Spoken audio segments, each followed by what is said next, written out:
প্রিয় দর্শক, দেশে বিদেশে যে যেখানে বসে দেখছেন সবাইকে স্বাগত জানাচ্ছি এনটিভির নিয়মিত আয়োজন আইএফআইসি ব্যাংক সংলাপ প্রতিদিনে। আমি মুকসিমুল হাসান অপু। আজ আমাদের সাথে অতিথি রয়েছেন দুজন। আমার ঠিক বামে রয়েছেন মাসুদ কামাল, সিনিয়র সাংবাদিক, এবং তারপরে রয়েছেন ব্যারিস্টার আসাদুজ্জামান ফুয়াদ, যুগ্ম সদস্য সচিব এবি পার্টি। আপনাদের দুজনকেই স্বাগত জানাচ্ছি আজকের অনুষ্ঠানে। আমি একেবারেই কোনো ধরনের ভূমিকা ছাড়াই সরাসরি আলোচনায় যেতে চাই। আজ কিছুক্ষণ আগে বিএনপির একটি বড় সমাবেশ ছিল আন্তর্জাতিক গণতন্ত্র দিবস উপলক্ষে। সেখানে বিএনপির ভারপ্রাপ্ত চেয়ারম্যান তারেক রহমান তিনি বক্তব্য দিয়েছেন। তিনি বলেছেন, বিগত স্বৈরাচার সরকার দেশের সম্পদ লুটপাট করেছে, ভাঙচুর করেছে দেশের অর্থনীতি, প্রতিটি সাংবিধানিক প্রতিষ্ঠান ধ্বংস করা হয়েছিল, অকার্যকর করা হয়েছে। এবারের গণ অভ্যুত্থানের মধ্য দিয়ে সেই স্বাধীনতা ফিরে পেয়েছে মানুষ। এবং একই সঙ্গে তিনি বলেছেন যে জ্ঞানভিত্তিক এবং গণতান্ত্রিক রাষ্ট্র নির্মাণে সবাই বিএনপির সাথে থাকার আহ্বান জানিয়েছেন, এবং নতুন রাজনৈতিক দল যদি কেউ করতে চায় সেটিও করতে পারে বলে তিনি বলেছেন। আমি মাসুদ কামাল ভাই আপনার কাছেই যেতে চাই। আজকের বিএনপির সমাবেশটি দেখলেন। এর আগে কিছুদিন আগে 5 আগস্টের পরে, হয়তো 2-3 দিন পরে তারা আরও একটি সমাবেশ করেছিল। তার আগে বড় সমাবেশ করেছিল 28শে অক্টোবর। তো এই সমাবেশের ধারাবাহিকতা, বিএনপির ভারপ্রাপ্ত চেয়ারম্যানের বক্তব্য এবং আজকের সমাবেশকে আপনি কীভাবে মূল্যায়ন করবেন? বিএনপির আমি এই 5ই আগস্টের পরের থেকে আমি বলি, বিএনপি 5ই আগস্টের পরপরই যে তারা সমাবেশটা করলো, ওটা আমার কাছে পছন্দ হয় নাই। আমার কাছে মনে হয়েছে ওনাদের মধ্যে একটা তাড়াহুড়া ভাব বোধ হয় আমি দেখতেছি। এবং ওটা আমাদের দেশের যে ধরনের পলিটিক্স চলে সবসময়, যে কেউ একজন যখন পালায় তখন তাকে কীভাবে লুটপাট করা যায়, কী করা যায়, তাকে হেনস্থা করা যায়, এই যে একটা ট্র্যাডিশনাল একটা ধারা ছিল আমাদের পলিটিক্সে, তারই ধারাবাহিকতা আমি মনে করেছিলাম ওইটাকে। তারপরে যেন হঠাৎ করে আমার কাছে মনে হলো যে বিএনপি যেন চেঞ্জ হয়ে যাচ্ছে, এবং বিভিন্ন জায়গায় লুটপাটের ঘটনার প্রেক্ষিতে বিএনপির যে তাৎক্ষণিক বিভিন্ন স্টেপগুলো নেওয়া হয়েছে, বিভিন্ন অভিযোগের প্রেক্ষিতে তাৎক্ষণিক যে স্টেপগুলো নেওয়া হয়েছে, আমার কাছে এগুলো পছন্দ হয়েছে। আমার কাছে মনে হয়েছে যে এই বিএনপি বোধহয় নিজে যে আসলে আগের মতো নাই, ট্র্যাডিশনাল যে বিএনপিকে আমরা চিনতাম আগে, এটা যে সেরকম কোনো দল না, এটা যেন একটু চেঞ্জ হচ্ছে, এটা যেন তারা দেখাতে চাচ্ছে। মানে আদৌ চেঞ্জ হয়েছে কিনা এই বিতর্কে কিন্তু আমি যাচ্ছি, এটা আমি বলতে পারবো না। মানে তারা ক্ষমতায় না আসার পর্যন্ত বলা কঠিন, কিন্তু তারা যেন মানুষকে দেখাতে চাচ্ছে যে তুমি যে বিএনপিকে দেখে ভয় পাচ্ছ, অথবা যে বিএনপির ইমেজ আগে তোমরা তোমার স্মৃতিতে ধারণ করো, আমি সেই বিএনপি না। আমি অনেক বছর পার হয়ে গেছে, 2024-এর বিএনপি। এরকম একটা আচরণ তাদের কথাবার্তা, আচরণে আমি দেখেছি। এটা আমাকে পার্সোনালি আশাবাদী করেছে।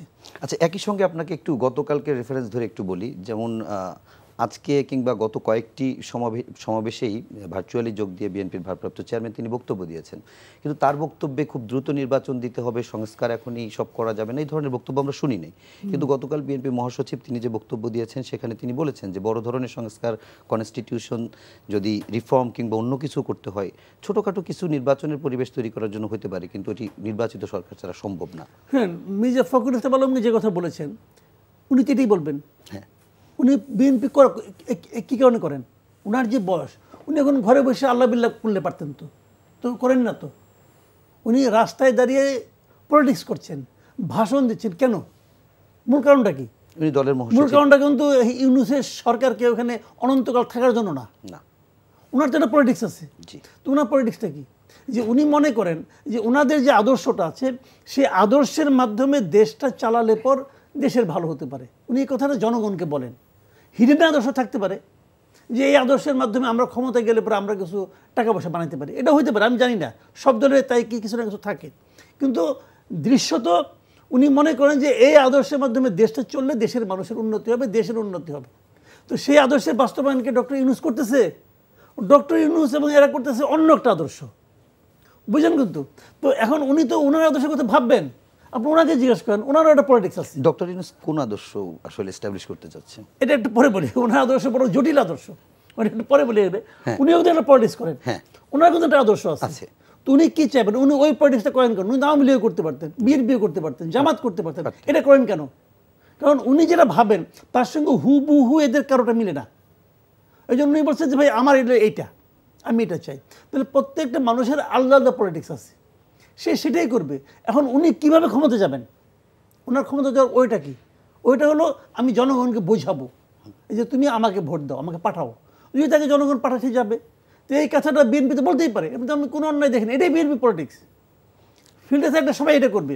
এখন ডক্টর ইউনূস যেটা করতেছেন, ডক্টর ইউনূস তো কোনো ম্যান্ডেট নিয়ে এখানে আসেন নাই, কিন্তু না, উনি জনগণের কাছে কোনো কিছু প্রতিশ্রুতিও দেন নাই, উনি বলেন না আমি এটা করবো, বরঞ্চ উনি এমন কিছু কথাবার্তা বলতেছেন যে এরা এনে আমার জোর করে বসাইছে, বসায় এরা যেটা বলে আমি সেটাই করবো।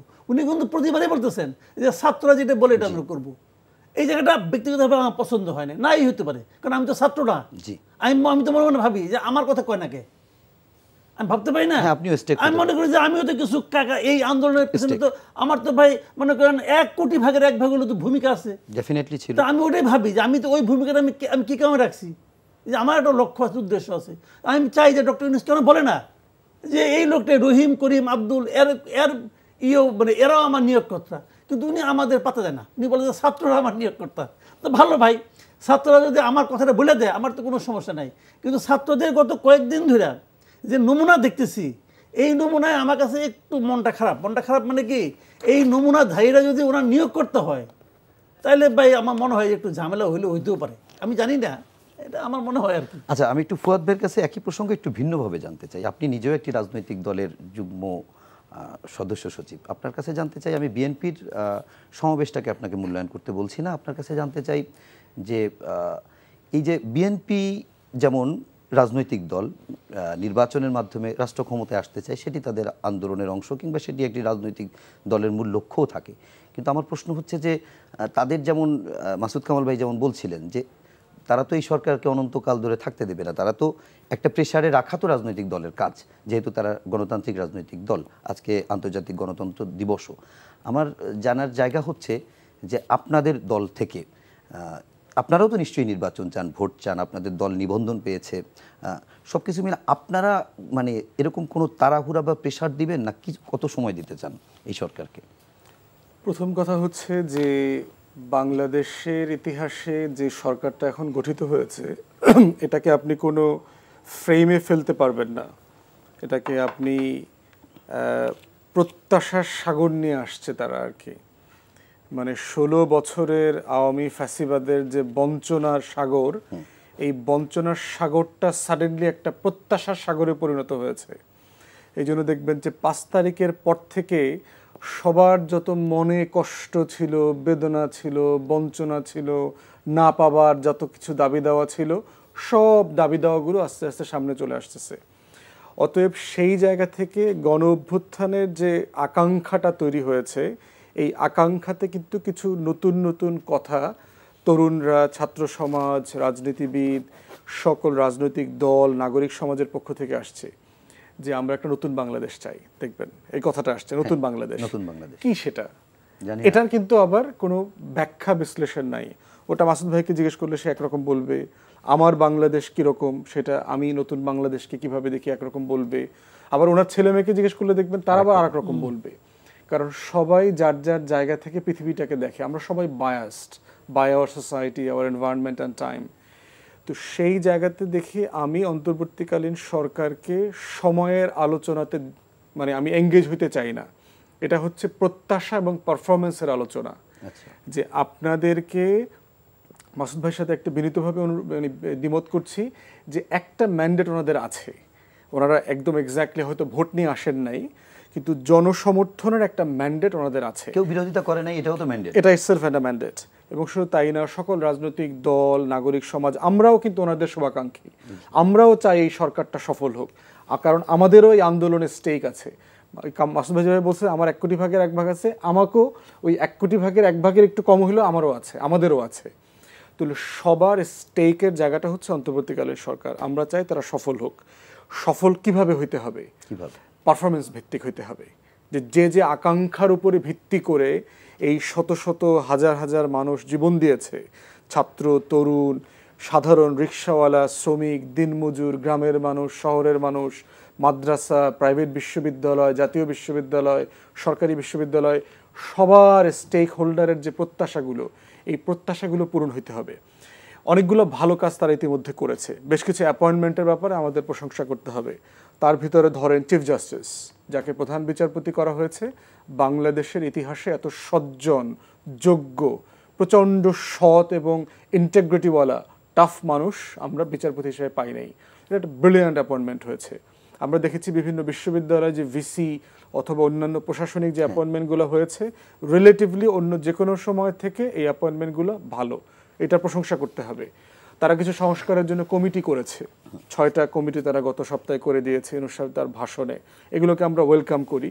যদিও আমরা মনে করছি যে 2টা সংস্কার কমিটি সরাসরি না করে, যেহেতু এটার কমিশন রাষ্ট্রীয়ভাবে আছে, দুদক এবং নির্বাচন কমিশন, তাদের দুজনকে ওইখানে সরাসরি চিফ ইলেকশন কমিশনার এবং দুদকের প্রধান চেয়ারম্যান করে দিলেই হতো।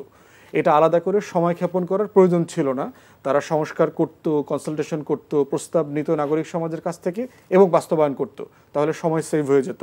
কিন্তু বাকিগুলোকে আমরা ওয়েলকাম করি। এটা যেমন সত্য, কিছু কিছু প্রত্যাশার ঘাটতিও তৈরি হচ্ছে।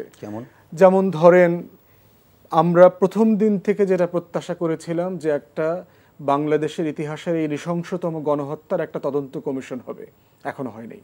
প্রধানতম কাজ, 1 নম্বর কাজ ছিল যে যাদের রক্তের উপর দিয়ে ওনারা আজকে এই ক্ষমতায় আসছেন, চেয়ারে বসছেন, সেই মানুষগুলো কারা, তার সংখ্যা কত, এটা আমরা এখনো জানি না। তারা কি 875, তারা কি 760, তারা কি 1114, তারা কি 1470, তারা কি 1790, কোন সংখ্যা? আমরা ফেসবুকে অনেক নাম্বার দেখেছি। আমি নিজে রায়ের বাজারে বুদ্ধিজীবী গোরস্থানে গণকবর ভিজিট করে আসছি। কালবেলা রিপোর্ট করেছে 104 জনের গণকবরের কথা রায়ের বাজার বুদ্ধিজীবী গোরস্থানে এবং জুরাইনে। আঞ্জুমান মফিদুল ইসলাম ন্যূনতম 26টা লাশ দাফন করেছে জুলাই মাসে। কোথায়, কারা, তারা কারা? মর্গ থেকে শত শত লাশ নিয়ে গেছে, পুলিশ বাধ্য করেছে, কোনো রেকর্ড নাই এখানে লাশের। বলা হয়েছে সিম্পলি কাশি, সর্দি, ঠান্ডা, এখানে সেখানে গাড়ির নিচে পড়ে মারা গেছে। এই শত শত লাশগুলো কোথায় গেল? এটা কি সত্য আসলে, না মিথ্যা? না আসলে শত শত মানুষ মারা যায় নাই। ঢাকা মেট্রোপলিটন পুলিশের যে ফরেন্সিক ডিপার্টমেন্ট আছে, ওখানে যারা মর্গের যারা ইনভেস্টিগেশন করেন, যারা ডোম আছেন, তারাও বলেছেন যে আমরা বুলেট উন্ড দেখেছি, মাথায়, শরীরের বিভিন্ন জায়গায় গুলির চিহ্ন দেখেছি। আইসিটি যুদ্ধাপরাধী যে ট্রাইব্যুনাল আছে, এটা চিফ প্রসিকিউটর দেখলাম আপনার সিএমএইচ ভিজিট করেছেন, সেনাবাহিনীর যে হাসপাতাল, তাজুল ইসলাম। হ্যাঁ, উনি ওখানে গিয়ে দেখেছেন যে 7.62 ব্যারেলের যে বন্দুক, যেটা শুধুমাত্র সেনাবাহিনী যুদ্ধে ব্যবহার করে, যেটা আমাদের বর্ডার গার্ড ব্যবহার করতে পারে, যেটা আপনি 5 থেকে 6 কিলোমিটার দূর থেকে টেলিস্কোপ দিয়ে আপনি শ্যুট করতে পারবেন, এবং এটা এত পাওয়ারফুল শ্যুট করে কোনো কোনো বুলেটে 2 জন পর্যন্ত মানুষ মানে মারা যেতে পারে। হাড্ডি ভেঙে যায়, পুরো হাড়টা ভেঙে চুরমার হয়ে যাবে, এবং সেই ধরনের রাইফেল ব্যবহার করা হয়েছে। তো যদি একটা তদন্ত কমিশন না হয়, এই গণকবর যে দিয়েছে 2 মাস হয়ে গেছে, বৃষ্টি চলছে আপনারা জানেন, বর্ষাকাল, ডিএনএ স্যাম্পলিং কিভাবে করবেন? এই যে পুরো আলামত ধ্বংস হয়ে যাচ্ছে। সাভারের আশুলিয়া ভিডিও দেখেছেন যে 6টা লাশ ভ্যান গাড়িতে উঠায় তাদেরকে পেট্রোল ঢেলে আগুন দিয়ে পুড়িয়ে মারা হয়েছে। বাবা মা বলেছে যে লাশ এত বিকৃত হয়ে গেছে যে আমরাও দেখি নাই সেই লাশ। তো এই মায়ের একটা কথা শুনতে হবে তো, যে আমার ছেলেটা কিভাবে মারা গেল। কেন গণতদন্ত কমিশনটা আপনারা এখনো করছেন না? জাতিসংঘের টিম চলে আসছে, জাতিসংঘের টিম তো টেকনিক্যাল অ্যাসিস্ট্যান্স টিম, সে তো তদন্ত করবে না। আমাদের দলের পক্ষ থেকে আমরা রিপিটেডলি বলেছি 1 নম্বর তদন্ত কমিশন হইতে হবে গণতদন্ত কমিশন, এবং এটার ফর্মুলা দিয়েছি। এটা আমেরিকান মডেলে, ব্রিটিশ মডেলে হইতে হবে। কংগ্রেশনাল হিয়ারিং, সিনেট হিয়ারিং যেভাবে হয় সেই মডেলে এটা হতে হবে। বিটিভি লাইভ করবে এই সম্প্রচারটা, প্রত্যেকটা টেলিভিশন দেখাইতে হবে। আমার প্রত্যেকটা শহীদের রক্তের দাম একরকম, আবু সাঈদের রক্তের দাম, মুগ্ধের রক্তের দাম, এবং যার নাম আমি আপনি এখনও জানি না, তারও রক্তের ফোঁটার দাম একই রকম, এবং এই আন্দোলনে তার অবদান একই পরিমাণ অবদান। অতএব আমি শুধু 2 জনের নাম জানি, আপনি কজনের নাম জানেন? মাসুদ ভাই কজনের নাম বলতে পারবেন? একটু মাসুদ ভাইয়ের কাছে জানতে চাই। মাসুদ ভাই, আপনার কাছে কি মনে হয় যে এই যে যেটি ফুয়াদ ভাই বললেন যে তদন্ত কমিশন গঠন এবং তালিকা প্রস্তুত না হওয়া এখনো, এটির কারণ কি আসলে, কি মনে হচ্ছে? কারণ হলো অনভিজ্ঞতা। আমি আপনাকে একটু ছোট্ট দেই যে এটি সরকারের পক্ষ থেকে যে একটি তালিকা, যেটি পূর্ণাঙ্গ না হওয়ার কারণে প্রধান উপদেষ্টার প্রোগ্রামটি পিছিয়েছে, যেটি ছিল এই শনিবার ছিল, কিন্তু সেটি হয়নি। আমি আপনাকে শোনেন, আমি বলি আপনার একটা কথা। একটা তালিকা করার জন্য কি লাগে? আমি তাদের যদি জিজ্ঞাসা করি, ভাই আপনার তালিকাটা কিভাবে করতেছেন, আমাদের এখানে তালিকাটা কিভাবে হয়, পুলিশকে জিজ্ঞাসা করে, পুলিশের রেকর্ডে কি আছে, হসপিটালে জিজ্ঞাসা করে মর্গে কী পরিমাণ আছে। তালিকা করা কিন্তু এইটাই হলো সবচেয়ে আরামদায়ক পদ্ধতি। তারা আরামে যেতে চেয়েছে। ভাই এগুলো হলো ম্যাক্সিমাম লোক হলো, কী বলবো আর, এটা কোটা বিরোধী আন্দোলনে কোটা লোক নিয়ে উপদেষ্টা বানাইছে। ভাই এনজিও থেকে আনছে, কিছু কিছু আনছে চট্টগ্রাম বিভাগ থেকে, আর কিছু আছে গ্রামীণ বিভাগ থেকে। এটা বাস্তবতা, এটা ওনাকে শুনতে খারাপ লাগতে পারে, বাট এটা রিয়েলিটি। পাবলিক এটা ফান করে, বলে যে এনজিও গ্রাম সরকার, এটা এনজিও আর গ্রামীণ নিয়ে এনজিও গ্রাম করছে। তো এটা তুমি বলে লোকে, তো কেন আপনি বলার সুযোগ দিয়েছেন কেন? দেখেন, নর্মাল একটা সরকার, একটা পলিটিক্যাল গভর্নমেন্ট আছে, তাদের উপর দায়িত্বটা অনেক বেশি, অনেক বেশি দায়িত্ব তাদের উপরে। আমি কি বলি দেখেন, মানুষের সমস্যাটা কোথায়, সাধারণ মানুষের। আমি সারাদিন সমালোচনা করি গভর্নমেন্টের, শেষে কি বলি, এই সরকারকে টিকিয়ে রাখতে হবে। মানে আমরা যারা আছি সাধারণ মানুষ, এদের যন্ত্রণাটা বুঝেন আপনি। বাজারে যায়, বাজারের দাম কেন কমলো না? থানায় যায়, থানায় পুলিশ নেয়, পুলিশ কেন অ্যাক্টিভ হয় না? আইন শৃঙ্খলা কেন ভালো না? সব দুঃখ করতেছে। লোডশেডিং কেন হচ্ছে? এই লোডশেডিং এখন যেটা হচ্ছে, এটা হচ্ছে আওয়ামী লীগের সরকারের আমল হইতো, মানুষ মিছিল করতো রে ভাই, এই যন্ত্রণার মধ্যেও মিছিল করতো। এখন সবাই চুপ, কেউ কথা বলে না। কি কারণে বলে না? যে আমরা আরও সহ্য করতে চাই, তবু যেন সরকারটা টিকে থাকে। এই সরকারকে টিকে রাখতে আমার তো প্রতিজ্ঞা। কেন কেন আমি চাই সরকারকে টিকে রাখতে? কেন চাই হলো একটা কারণে, আমি ভাই যে যন্ত্রণা থেকে আসছি, আমি হাবিয়া দুজক থেকে নামছি রে ভাই। এখন ওই টুকটাক আগুন পুরো একটা পা পুড়ে যাক, তাও আমি ওই দুজকের যেতে চাই না। মূল ঘটনা কিন্তু এখানে। কিন্তু আমি যে ত্যাগটা স্বীকার করতেছি, এই দেশে প্রত্যেকটা মানুষ ত্যাগ স্বীকার করতেছে এই গভর্নমেন্টের জন্য। এটা কি গভর্নমেন্ট টের পায়? বোঝার তাদের উপলব্ধি ক্ষমতা আছে এটা তাদের? আমার সন্দেহ আছে।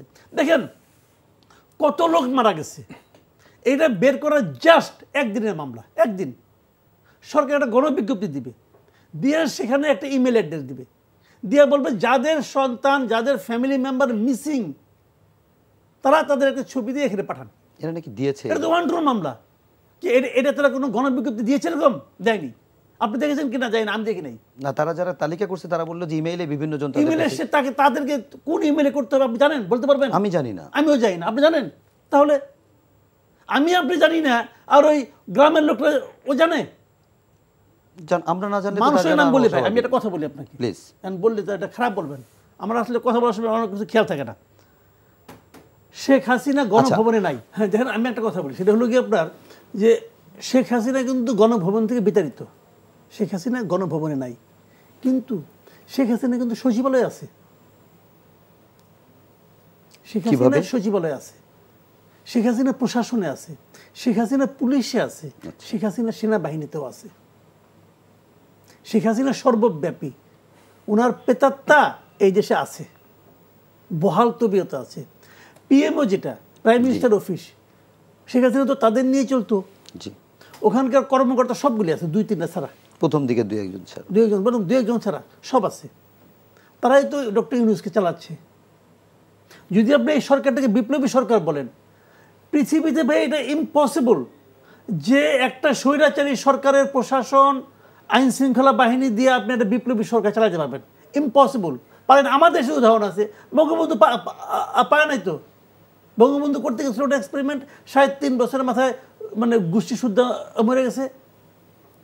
বিষয়টা হলো এটা, এরা 4 আগস্ট পর্যন্ত, 4 আগস্ট সকাল পর্যন্ত এই পুরো প্রশাসন কি শেখ হাসিনার পক্ষে ছিল, নাকি এই ছাত্রদের পক্ষে ছিল, নাকি এই দেশের জনগণের পক্ষে ছিল? শেখ হাসিনার পক্ষে। শেখ হাসিনার পক্ষে ছিল। তো শেখ হাসিনা উড়াল দিল, আর সবাই জাদুমন্ত্র বলে আমাদের পক্ষে হয়ে গেল। একদম টপে যে ক্যাবিনেট সেক্রেটারি, তিনিও তো এখন আছেন। এরা পদে পদে আর তো বুদ্ধি বেশি।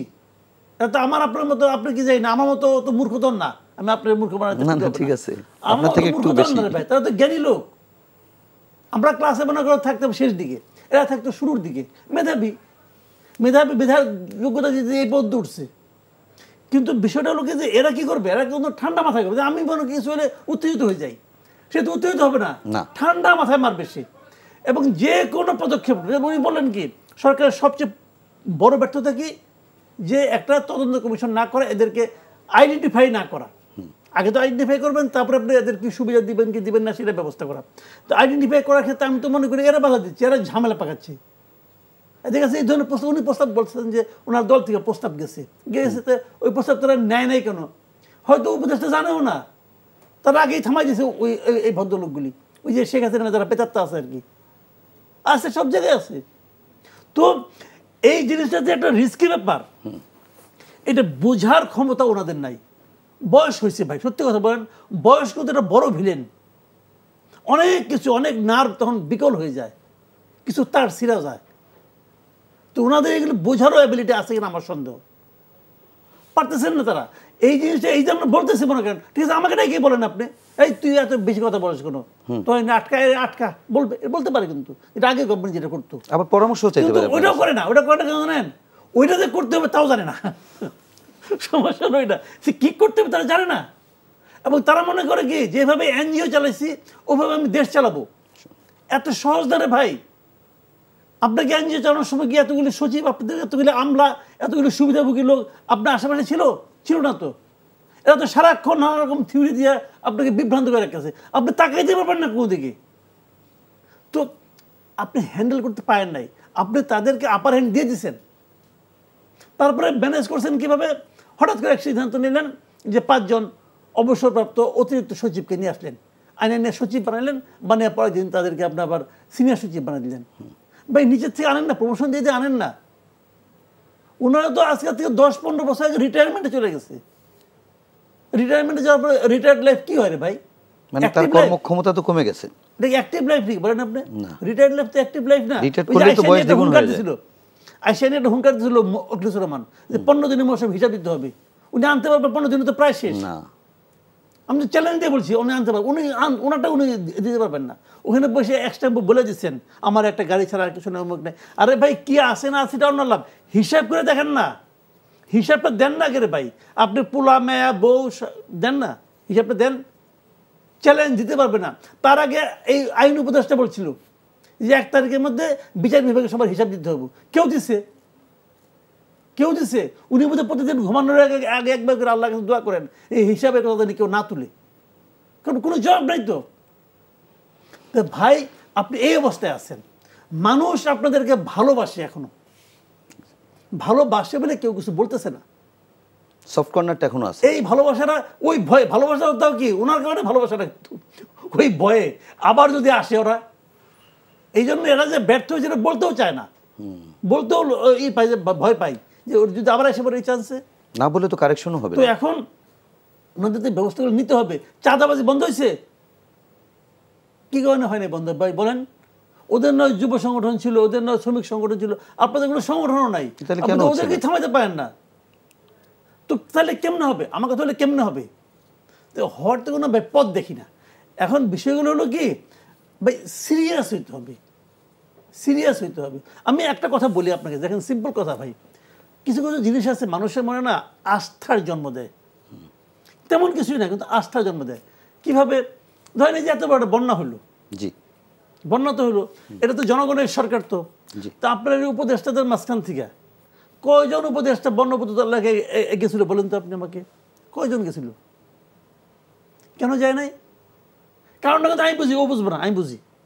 উনি বুঝবে না, কিন্তু উনি বুঝবে না কেন? ওনার তো বয়স হয় নাই, আমার তো বয়স হয়েছে। মানুষ যখন বয়স হয়ে যায় তখন বাইরে কোথায় যেতে হলে মানুষ অনেকগুলো কিছু চিন্তা করে, যেমন আমি চিন্তা করি ওখানে কি বাথরুম আছে? আপনার যদি প্রোস্টেটের সমস্যা না থাকে আপনি এটা ভাববেন না, এটা কিন্তু শারীরিক ব্যাপার। আফটার 50 প্রোস্টেটের সমস্যা হবে।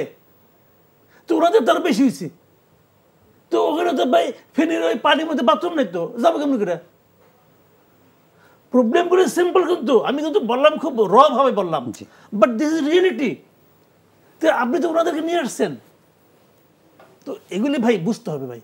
আচ্ছা, আমি একটু ফুয়াদ ভাইয়ের কাছে জানতে চাই, ব্যারিস্টার ফুয়াদ আপনার কাছে জানতে চাই যে এই যে আপনি প্রসঙ্গক্রমে কথাটা হচ্ছিল যে এই যে শহীদদের তালিকাটা কেন করতে পারছি না, কিভাবে আমরা করতে পারি একটা সুন্দর তালিকা? দেখেন, বাংলাদেশের ইতিহাসে যে এই যে নৃশংসতম গণহত্যা এবং মানবতা বিরোধী অপরাধ যেটা হয়ে গেছে, এটা আমরা যারা আইনের ছাত্র আমরা ন্যূনতম জ্ঞান দিয়ে বুঝতে পারছি। এটা যে জেনোসাইড কনভেনশন আছে, এই জেনোসাইড কনভেনশনের খেলাফ হয়েছে এখানে, এটা তারা এই পুরো ফ্রেমে এটা পড়ে। এখন এই ঘটনাটার 2টা দিক আছে, যে 2টা দিক এই নতুন সরকারকে অ্যাট এ টাইম অ্যাড্রেস করতে হবে। একটা হচ্ছে আসলে কি ঘটেছে, এই ঘটনাটা আমাদেরকে সবাই জানতে হবে। অনেকগুলো ঘটনা ঘটেছে যে ঘটনাটা আপনি আবার বিচার করার মতো না। যেমন ধরেন পুলিশ হয়তো আপনাদেরকে একটা ঢিল ছুঁড়ে মারছে, আপনি একটা ঢিল ছুঁড়ে মারছেন, পুলিশ একটা ঢিল ছুঁড়ে মারছে, তো ওই ঢিল ছোড়াছুরি দিয়ে তো আপনি মানে আপনি কি লাশের বিচার করবেন না ঢিল ছড়াছড়ির বিচার করবেন? প্রায়োরিটি তো লাশের। হ্যাঁ, কিন্তু আমাকে গল্পটা শুনতে হবে যে আমরা 3 জন 10 জন মিলে রামপুরা বনশ্রী থেকে একটা শান্তিপূর্ণ মিছিল নিয়ে রাস্তায় আসছিলাম, এই সময় পুলিশ আমাদেরকে গুলি করছে। এই যে আসার আগ পর্যন্ত যে আমার অধিকারটা ক্ষুণ্ণ হয়ে গেল, কারণ রাষ্ট্র আমাকে শান্তিপূর্ণভাবে মিছিল মিটিং করবার অধিকার দিয়েছে, এই অধিকারটা রাষ্ট্র ক্ষুণ্ণ করেছে আমাকে পুলিশ দিয়ে। এই ক্ষুণ্ণ করাটা সেলফ গুম খুন না, গণহত্যা না, কিন্তু এই অধিকারটা যে ক্ষুণ্ণ হয়েছে আমাকে এই কথাটা আমাকে বলতে হবে একটা প্ল্যাটফর্মে, কোথাও গিয়ে আমি বলতে চাই। কারণ এই বলবার মধ্য দিয়ে রাষ্ট্রের প্রতিষ্ঠানগুলোকে সংস্কার করবার প্রশ্ন আসবে যে পুলিশ মিছিল কিভাবে হ্যান্ডেল করবে, পুলিশ পার্টিকুলারলি মিছিলে কি কি জিনিস ব্যবহার করতে পারবে, কি কি জিনিস ব্যবহার করতে পারবে না, মিছিলকারী যারা আসছে তারা শান্তিপূর্ণ ছিল কিনা, সাফিসিয়েন্ট সিসিটিভি এখানে ছিল কিনা, মেট্রোপলিটন সিটি কর্পোরেশনের অ্যারেঞ্জমেন্ট কি ছিল এখানে, এই আলোচনাগুলো ওইটার সাথে সম্পর্কিত। তো এই জন্য গণতদন্ত কমিশনে যেটা হবে সেটা হচ্ছে সবাই তার গল্পটা বলবে যে আসলে জুলাই আগস্টে কি হয়েছে।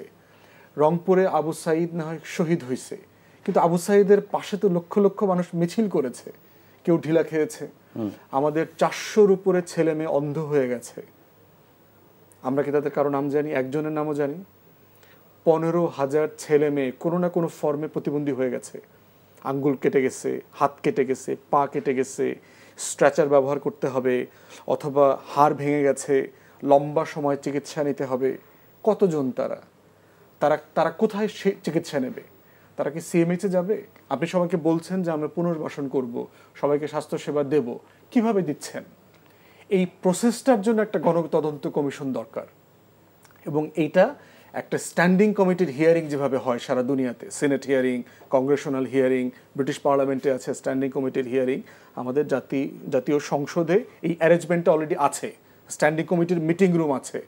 জাতীয় সংসদে আমরা প্রস্তাব করেছি স্ট্যান্ডিং কমিটির বড় আয়োজন করে 5 থেকে 10 জন লোককে কমিশনের সদস্য করতে হবে, যারা পুলিশ বিষয়ক এক্সপার্ট, যারা সেনা সদস্য বিষয়ক এক্সপার্ট, যারা ডিএনএ স্যাম্পলিং বোঝেন, ক্রিমিনাল ইনভেস্টিগেশন বোঝেন, আর্মস অ্যামুনিশন বোঝেন, ইন্টারন্যাশনাল মানবাধিকার বোঝেন, জেনোসাইড কনভেনশন বোঝেন, এই ধরনের বিভিন্ন সেক্টরের এক্সপার্ট লাগবে এই বিষয়টা চেয়ার করবার জন্য। এই বিশাল গণতদন্ত কমিশনে দেশের প্রত্যেক নাগরিক যে যেখানে কথা বলতে চান, 2 বছর লাগুক, 5 বছর লাগুক, এই কমিশনটা কন্টিনিউ হইতে হবে। যে খুন হয়েছেন, শহীদ হয়েছেন তার পরিবারের বক্তব্য, যিনি আহত হয়েছেন তার পরিবারের বক্তব্য, যিনি রাজনৈতিকভাবে ক্ষতিগ্রস্ত হয়েছেন, তার অধিকার ক্ষুণ্ণ হয়েছে মিছিল করবার, তার বক্তব্য, গুম হয়ে যাওয়া, খুন হয়ে যাওয়া গণকবরের বক্তব্য। স্বাস্থ্য মন্ত্রণালয় থেকে জানানো হয়েছে ওই সময়টাতে লাশের কোনো রেকর্ড যেন না থাকে, কে কিভাবে মারা গেছে। স্বাস্থ্য অধিদপ্তর থেকে বলে দেওয়া হয়েছে, ডাক্তাররা আমাকে বলেছে, বিভিন্ন হাসপাতালে ডাক্তার বলেছে এমার্জেন্সিতে কোনো লাশের কারণ রেকর্ড থাকবে না, বলে দিবা জ্বরে হয়েছে, মারা গেছে, সর্দিতে হয়েছে।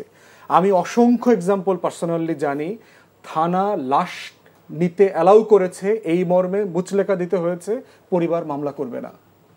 এখন আপনি চিন্তা করে দেখেন, যে মানুষটা হয়তো আমি চিনি এরকম, যে ডেলিভারি বয়ের কাজ করতো আমার মহল্লাতে, 16 বছর বয়স, দূর থেকে এসে গুলি লেগে, স্নাইপারের গুলিতে তার মাথার থেকে খুলি উড়ে গেছে, সাইকেলে করে ফিরে আসতেছিল বাড়িতে। একটা গরিব পরিবার, বাবা মা শিক্ষিত না। লাশ 3 দিন না 4 দিন পরে লাশ দিছে, থানা থেকে বলছে যে এখন এই মুহূর্তে লাশ দাফন করবেন, গ্রামবাসী জানতে পারবে না। গ্রামের মসজিদে নিয়ে ছোটোখাটো করে জানাজা করে লাশটা দাফন করে ফেলছে। কোনো রেকর্ড নাই, হাসপাতালে রেকর্ড নাই, থানাতে রেকর্ড নাই, ব্যক্তিগতভাবে কোনো রেকর্ড নাই লাশের।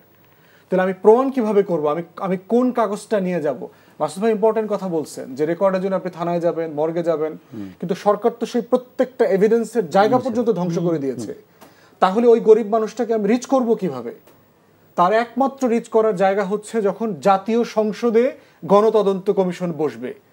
সে গরিব মানুষটা লাঠিতে ভর করে এসে বলবে যে আমার ছেলের মাল্লু কেন, এই কথাটা হইতে হবে। তো সে শিক্ষিত না, কিন্তু তার মায়ের যে ভালোবাসাটা, সেটা একটা শিক্ষিত মায়ের জন্য যতটুকু ভালোবাসা তার ছেলের, একটা অশিক্ষিত গ্রামের নিম্নবিত্তের তার ভালোবাসাটা তো সমান। সেই কষ্টের কথাটা সে কোথায় বলবে যে আমার একমাত্র চাকরিজীবী ছেলেকে মাল্লু কেন? মেরে ফেললেন কেন? ফুদ ভাই, আপনার কাছে মাঝে একটা জিনিস জিজ্ঞেস করি। আপনি একটু আগে এই আন্দোলনের সময়, এর আগে আমরা তৎকালীন মানে কিছুদিন আগের স্বরাষ্ট্র উপদেষ্টা যিনি ছিলেন, এখন যিনি বস্ত্র ও পাট মন্ত্রণালয়ের উপদেষ্টা, হ্যাঁ, তিনিও একই কথা বলেছিলেন 7.62। আপনারা কেন অবাক হচ্ছেন আমি একটু জানতে চাচ্ছি। মানে এই স্টুডেন্টদের এই মুভমেন্ট বা বৈষম্য বিরোধী ছাত্রদের এই আন্দোলন প্রতিহত করার জন্য কি মাঠে শুধু পুলিশ ছিল যে আপনারা অবাক হচ্ছেন? অবশ্যই না। তাহলে কেন অবাক হচ্ছেন আপনারা এই বিষয়টা? বিষয় হলো যে বিজিবি অথবা আপনার র্যাবকে যখন সিভিল অ্যাডমিনিস্ট্রেশনের দায়িত্ব পালন করবার জন্য ডিপ্লয় করা হয়, তখন স্যার রুলস অফ এঙ্গেজমেন্ট ভিন্ন হয়ে যায়। যেমন বিজিবি সীমান্তে যা করতে পারবে, বিজিবি যখন সিভিল অ্যাডমিনিস্ট্রেশনে আসবে, ঢাকাতে আসবে, সে একই কাজ করতে পারবে না। এটা তো 15 বছর এবারে প্রথম হয়নি এরকম। হ্যাঁ সার্টেনলি, কিন্তু এই অস্ত্রটা তো আসলো কিভাবে? এটার অনুমতি কে দিল?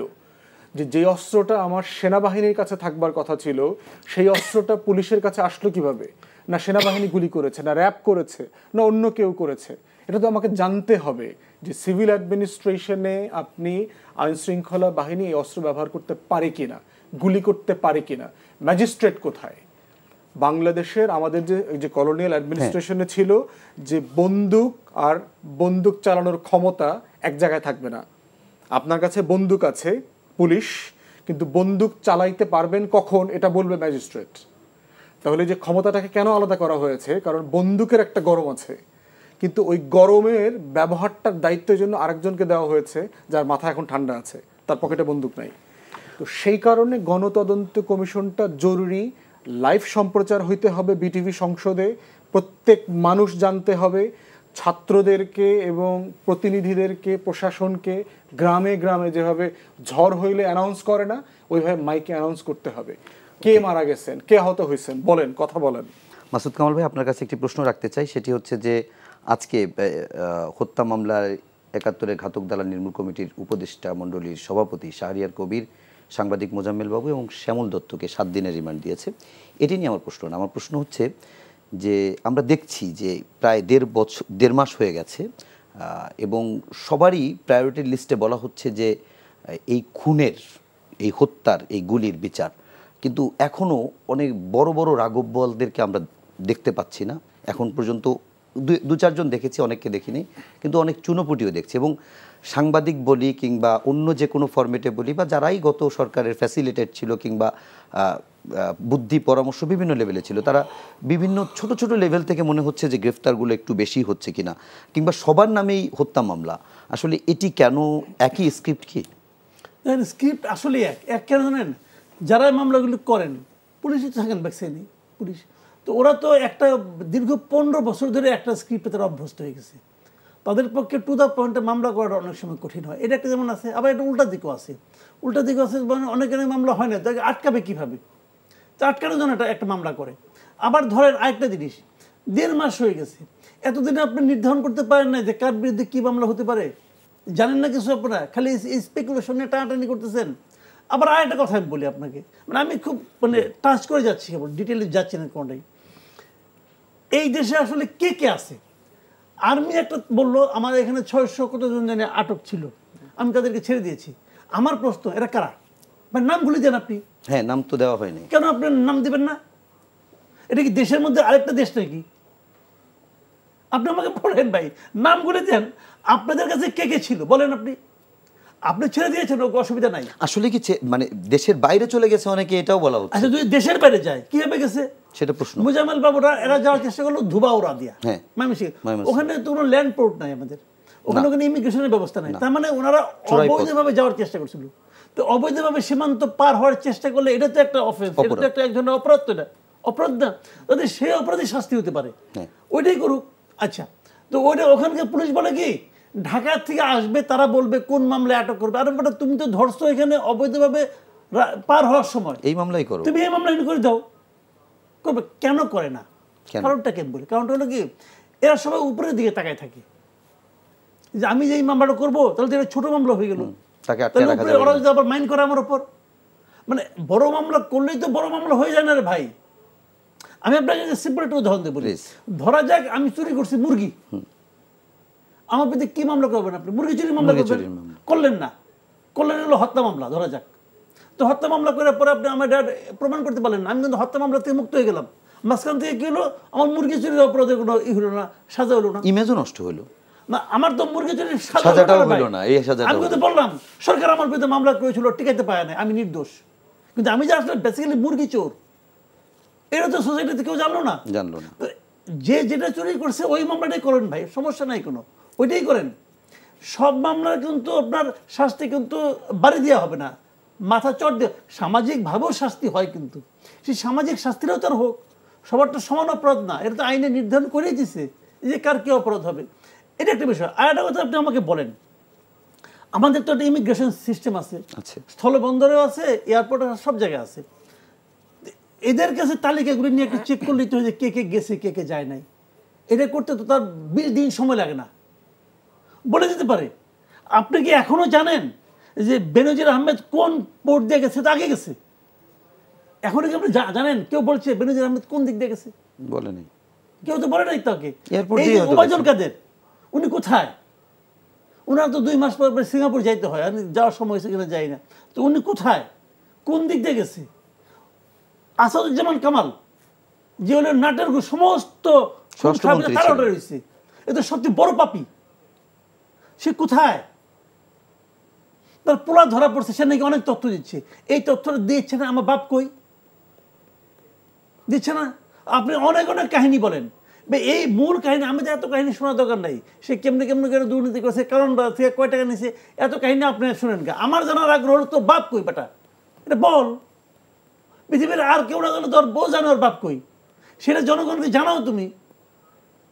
তো এরা করে কি জনগণকে মনে করছে মূর্খ জাতি, একটু একটু করে দেই, জনগণ ওটাই খুশি নিয়ে থাকে। 7 দিন 5 দিন যায়, একটা করে আদমরে বাই করি, হরিণ কুমিরের বাচ্চা মতো, ঠিক আছে 2 দিন এটা তোমরা লাফাও, আবার যখন একটু ক্লান্ত হয়ে যাবে আবার একটা দিবে ইস্যু, একটা আইটেম বাই করবে, কারণ আপনার বসে বসে আইটেম নাচ দেখেন। আচ্ছা, হচ্ছিল এটা। একটু ফুয়াদ ভাই আপনার কাছে যেতে চাই, সেটি হচ্ছে যে এই প্রসঙ্গটাই আপনি বলতে পারেন, সেটি হচ্ছে যে এই মামলা, যেহেতু আপনি একজন আইনজীবী ব্যারিস্টার, আপনি সেই জায়গা থেকে বলতে পারেন যে আসলে কি এদেরকে ধরে রাখা যাবে না? অন্য মামলা দিলে সবাইকে কি হত্যা মামলা দিতে হবে? আর সেই সঙ্গে এটিও বলবেন একটু ছোট্ট করে যে মোটা দাগে গভর্নমেন্টের প্রায়োরিটি লিস্ট কি হতে হয়, কি হওয়া উচিত হায়ারার্কি অনুযায়ী, বা একেবারে রানডাউন অনুযায়ী যদি বলি যে এটা এটা এটা এটা। গণতদন্ত কমিশনের কথা যেটা একটা বললাম, সেটা হচ্ছে সবার গল্পটা জানা একটা কাজ। দ্বিতীয় কাজ এখান থেকে যেটা হবে সেটা হচ্ছে যে এই কমিশন কোন ঘটনাটা, কোন মায়ের সাক্ষীটা, কোন হত্যাটা আপনার ক্রিমিনাল ইনভেস্টিগেশনের জন্য পাঠিয়ে দেবে, ওইটা ওনারা কিন্তু রেফারেল করতে পারবে। সিআইডিকে বলে দেবে, পিআইবিকে বলে দেবে, পিবিআইকে বলবে, ডিবিকে বলবে, অথবা আন্তর্জাতিক অপরাধ ট্রাইব্যুনাল যেটা আছে আইসিটিতে চিফ প্রসিকিউটরকে রেফার করে দেবে। এইটার সুবিধা যেটা হচ্ছে, যেটা একটা ট্রান্সপারেন্ট সিস্টেমে চলে যাবে, অ্যাকাউন্টেবল সিস্টেমে চলে যাবে। এটা হইলে যেটা হবে, এই যাচ্ছে তাই যাকে তাকে যে কোনোভাবে গ্রেফতার করা, হয়রানি করা, এই জিনিসগুলো হবে না। একটা বিষয় আমাদের মাথায় রাখতে হবে, এই আওয়ামী ফ্যাসিবাদের দোসর যারা ছিলেন তাদের প্রতি কিন্তু ন্যায্যতার ভিত্তিতে বিচার করতে হবে।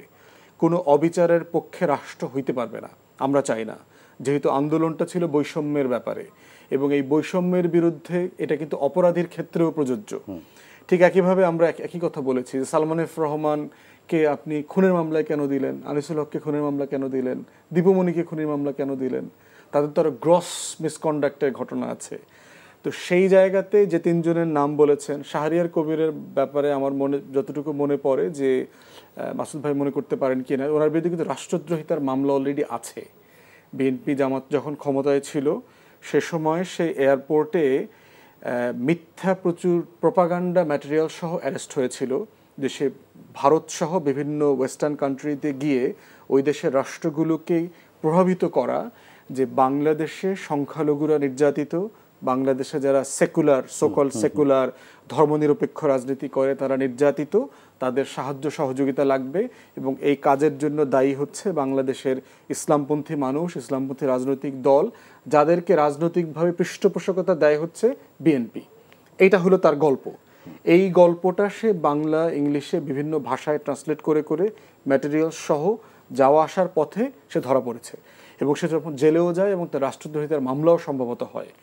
এখন শাহরিয়ার কবিরকে যদি আপনি অভিযুক্ত করতে হয়, তাকে তো আপনি কোথায় অভিযুক্ত করবেন? তাকে ফ্যাসিবাদের বাঁচিয়ে থাকার জন্য সে কী কী রসদ দিয়েছে, তাদের আর্থিক কেলেঙ্কারি আছে। মোজাম্মেল বাবু এবং শ্যামল দত্ত দুজনেরই প্রচুর আর্থিক কেলেঙ্কারি আছে। আপনারা যারা এই জগতে আছেন আমরাও জানি দেশে এবং বিদেশে কি পরিমাণ প্রপার্টি, মানি লন্ডারিং, তারপরে মিথ্যা কথা বলে রাজুকের প্লট নেওয়া নিজের নামে, বউর নামে, এখানে সেখানে, এগুলোর প্রচুর এভিডেন্স আছে। তাহলে আপনি তাকে তো মামলা দেবেন, মানি লন্ডারিংয়ের মামলা দিবেন, অবৈধভাবে রাজুকের কাছ থেকে প্লট ফ্ল্যাট নেবার মামলা দেবেন, অথবা ফ্যাসিবাদী শাসন এই গুম খুনের পক্ষে আগের দিন পর্যন্ত সে টকশো করে এডিটর্স গিল বানায় ৭১-এ এখানে সেখানে এটার পক্ষে কথা বলেছে যে আপনি ফ্যাসিবাদকে সমর্থন করেছেন, আপনি ফ্যাসিবাদের পক্ষে কথা বলেছেন, আপনি আইনশৃঙ্খলা বাহিনীকে উস্কানি দিয়েছেন গুলি করবার জন্য নিরস্ত্র প্রতিবাদকারীদের উপরে। এইটা করতে হবে।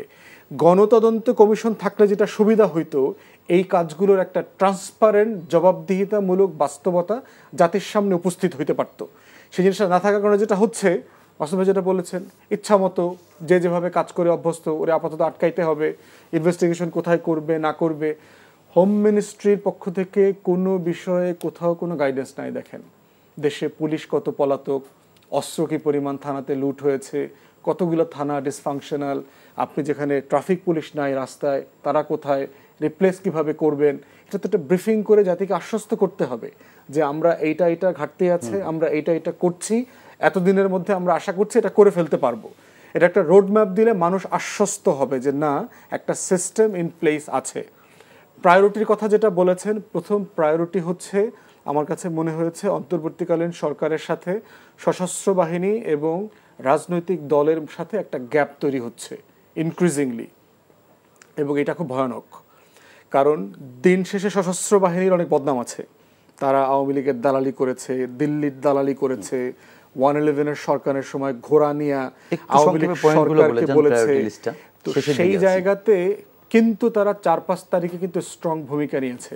এই যে আমরা এত এত শহীদের গল্প বলছি না, দিন শেষে যদি ৩ বাহিনী রাজপথের জনগণের পক্ষে না দাঁড়াতো তাহলে এখানে লাশের মিছিল আরো বাড়তো। এই সরকার পরে যেত কিনা আওয়ামী লীগ সরকার, আমার সন্দেহ আছে। ১ নম্বর পয়েন্ট। তো সেক্ষেত্রে অন্তর্বর্তীকালীন সরকারের সাথে সশস্ত্র বাহিনীর সম্পর্ক, কোঅপারেশন, টিমওয়ার্ক বাড়ানো দরকার।